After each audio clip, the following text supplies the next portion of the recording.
In today's video, I'm going to teach you how to change color of your Outlook. Whether you are using the new Outlook experience, Outlook on the web, or the classic desktop app, customizing the look can make your inbox easier on the eyes and more personal to you. I'll walk you through both versions so you can pick the style that fits your workflow. Let's start with New Outlook and Outlook on the web.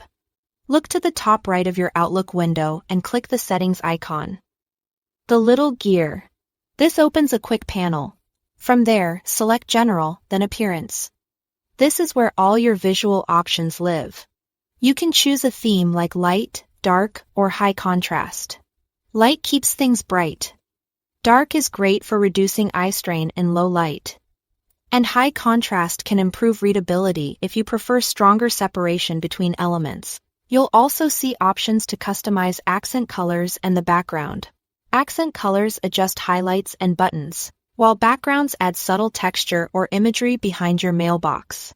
Use the preview to see how it looks before you commit. When you are happy with your choices, click Save. That confirms your changes and applies them across the new Outlook interface or the web version right away. Now, if you are using the classic Outlook desktop app, the appearance settings are part of Office's overall theme.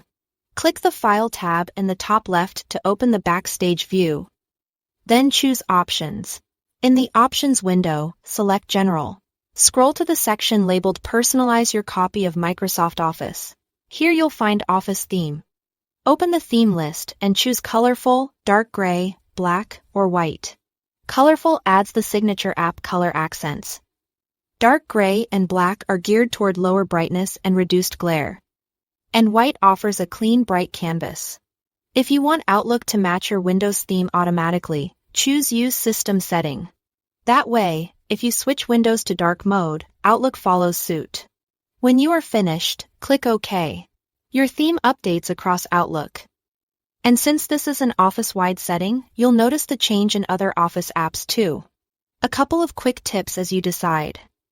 Darker themes can help reduce eye fatigue during long sessions, while high contrast can improve visibility. If you are working in mixed lighting, the system setting option can keep your experience consistent as your device theme changes. That's it. Thanks for watching.